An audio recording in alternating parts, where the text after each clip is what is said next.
நன்மையா தீமையா என்று பக்கத்திற்கு இருவர் பேச வருகிறார்கள். இது முதலாவதாக டிவி செல்போன் நன்மை தீமை என்று பேசுகிற 6ஆம் வகுப்பு லத்தீஷ். அனைவருக்கும் வணக்கம். அனைவருக்கும் வணக்கம். மதிப்பிற்குரிய நடையாளர்களே வணக்கம். உங்க வீட்டுக்கு யாராவது வந்தா சந்தோஷப்படுவீங்களா?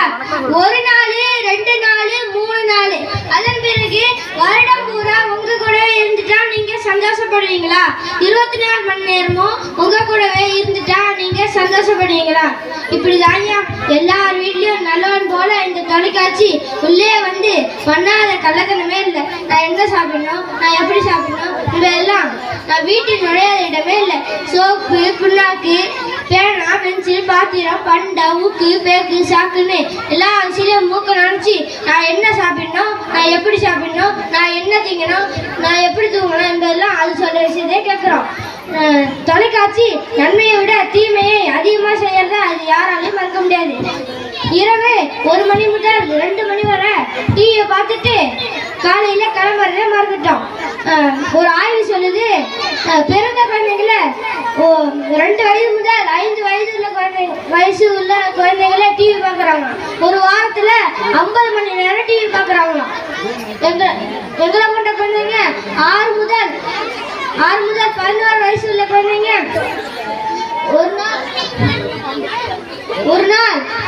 ஒரு நாள் பாதி நேரம் டிவி பார்க்க பயன்படுத்திக்கிறாங்களா?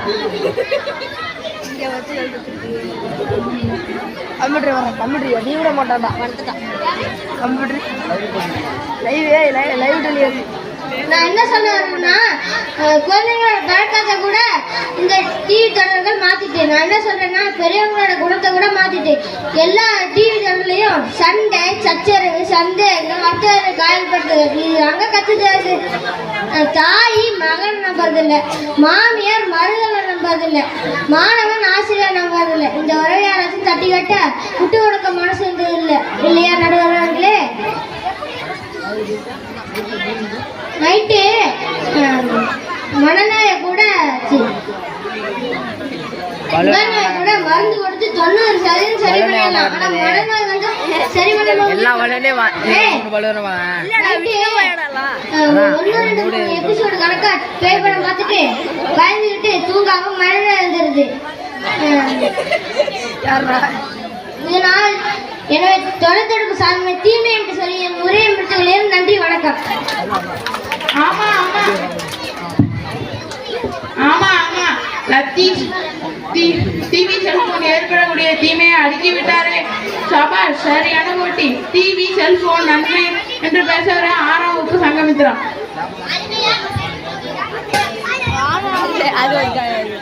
அருமையான அண்டை தமிழே, அறிவான என் ஆசிரியர் பெருமக்களே, அழகான என் பெற்றோர்களே, அழகான என் தோழர் தோழிகளே, எதற்காகவும் தன்னை மாற்றிக்கொள்ளாத எங்க பக்கம் தீர்ப்பளிக்க காத்திருக்கும் நடுவர் அவர்களே, அனைவருக்கும் வணக்கம். எதிரணி பேச்சாளர்களே, உங்களுக்கு என்ன பிரச்சனை? கண்ணுலையா, காதுலையா? உடனே மருத்துவரை பாருங்கள். உங்க மனசுல இருக்க தப்புங்களை கவசத்தை கட்டிட்டு நாங்க பேசுறத கேளுங்க. அப்பதான் நாங்க என்ன சொல்ல வரோம்னு புரியும். இன்னைக்கு கால்பந்து போட்டி துபாயில நடக்குது, பாகிஸ்தான் இந்தியா கிரிக்கெட் நடக்குது. நாங்கெல்லாம் டிவி முன்னாடி உட்கார்ந்து பார்த்து மகிழ்றோம். எதிரணியாளர்களே, போட்டி நடக்கும் இடத்துக்கே போய் பார்க்க சொல்லுங்க நடுவர்களே. இப்ப புரியுதா டிவி நன்மையா தீமையான்னு? ஐயா, கத்தி வெட்டும், காய் வெட்டும், ஆளை வெட்டும். எதிரணியாளர்கள் கத்தி வெட்டும் சொல்லிக்கிட்டே இருக்காங்க. கத்தியை நம்ம நல்லதுக்கு மட்டும் பயன்படுத்துங்க. எங்க அறிவியல் டீச்சர் ரத்த ஓட்டம் இதே சுருங்கி விரிஞ்சாதான் ஆற்றல் வரும்னு ஆடாத பொருளை வச்சு போன வருஷம் சொல்லி கொடுத்தாங்க. இந்த வருஷம் நவீன தொடுதிரை டிவி வந்துட்டு ரத்தத்துல 2 கலர் இருக்கு. ஒண்ணு கார்பன் டை ஆக்சைடு கலந்த ரத்தம், இன்னொன்னு ஆக்சைடு கலந்த ரத்தம். எந்த ரத்தம் ரத்த உடல்களுக்கு செல்கிறது, எந்த ரத்தம் நுரையீரலுக்கு செல்கிறது என்று துல்லியமா தொடுதிரை டிவி காட்டுகிறது. அப்படியே அந்த இருக்கலாம் டிவியில பார்க்கும்போது ஆச்சரியமா இருக்குது. அறிவியல் கருவிகள் கண்டுபிடிப்பே அறியாமை நீங்கதான். எங்க அம்மா எனக்கு ஒரு நவதானிய சீசா கொடுத்தாங்க. அம்மா, இது எந்த ஹோட்டல்ல வாங்குனீங்கன்னு கேட்டேன். இது டிவியில சொல்லி கொடுத்து வச்சேன். இது மாதிரி டிவி நம்ம நல்லதுக்கு மட்டும் பயன்படுத்துங்க. எங்களுக்கு 8ஆம் வகுப்பில் இருந்து NMS எக்ஸாம் நடக்குது. பாட புத்தகத்தோடு டிவி மற்றும் செல்போன் வாயிலாகவும் தான் கொரோனா போன்ற இக்கட்டான சூழ்நிலையில் கல்வியை கொடுத்ததும் இந்த டிவி தான். டிவியில நமக்கு பாடம் சொல்லி கொடுக்குது, ஆடல் சொல்லி கொடுக்குது,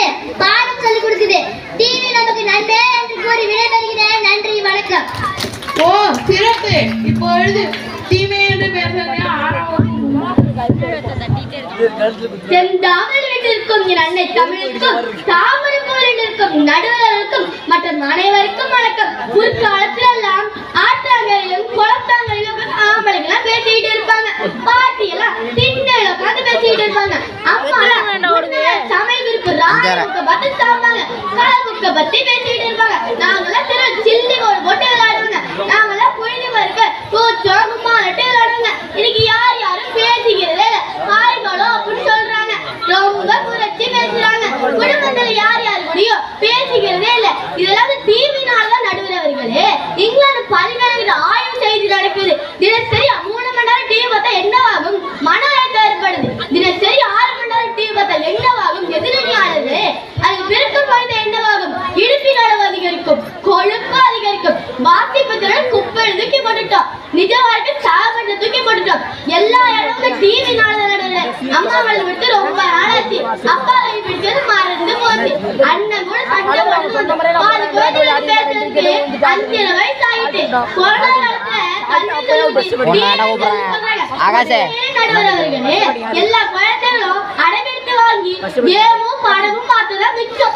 ஒரு சில பூக்கடா இருக்கு, அது 1000 சாக்கடை இருக்கு. எந்த வாசனை உங்களுக்கு தெரியும்?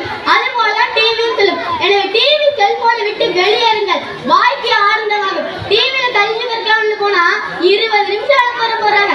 இது சரிதா? எனவே நாம் புத்தகத்தை பார்த்து படிப்போம் நடுவர்களே. எனவே டிவி செல் என்பது கீர்த்தி சிரித்து மூர்த்தி பெருசு மாடுது. எனவே நடுவர்கள் நமக்கு டிவி செல் என்பது நமக்கு டிவியை விடுவிக்குது என்று கூறி நன்றி கூறி விடைபெறுகிறேன். நன்றி, வணக்கம். ஓ, பூமியை நிறைய தீமையை அடுக்கி விட்டாரே, அதற்கு ஈடாக டிவி செல்போன் நன்மை என்று பேசுகிற 6ஆம் வகுப்பு கனிஷ்டம். மதிப்பிற்குரிய நடுவர்களுக்கும் தீமே என்று பேசிய அந்த எதிரணியினருக்கும் மற்றும் இங்கு வருகை புரிந்துள்ள அனைவருக்கும் என்னோட வணக்கங்களை தெரிவித்துக் கொள்கிறேன். நடுவர்களே, எதிரணியினர் டிவி செல்போன் கெட்டது கெட்டது என்று கூறுகிறார்களே. காந்தி பிறந்த நாள், நேரு பிறந்த நாள் என்று உங்களுக்கு தெரியும். நம்மாழ்வார் பிறந்தநாள் உங்களுக்கு தெரியுமா நடுவர்களே?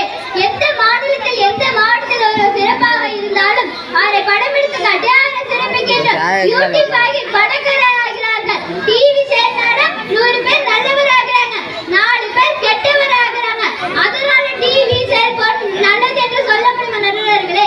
பிள்ளைகளுக்கு நல்லது எது கெட்டது என்று சொல்லிக் கொடுக்கணும் தவிர தீமை என்று சொல்லாதீங்க எதிரணியவர்களே. நம்ம நாட்டை விட்டு ராக்கெட் விடுகிறோம். இதெல்லாம் நம்ம வீட்டில் இருந்து பார்க்க முடியும் நடுவர்களே.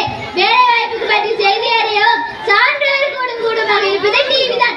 தற்சமய சுனிதாவில் 9 மாதம் கழித்து பூமியில் அடி எடுத்து வைத்ததை நாம் டிவியில் தானே பார்த்து நடுவர்களே. எனவே டிவி செல்போன் நன்மை என்று தீர்ப்புகள் தாருங்கள் என்று கூறி நன்றி கூறி விடைபெறுகிறேன். நன்றி, வணக்கம். ஓ, நல்லது. திடீரென்று ஏற்படும் எந்த பிரச்சனைக்கும் டிவி செல்போன் கண்முன் காமிப்பது டிவி செல்போன். ஓ, நல்ல நன்மை.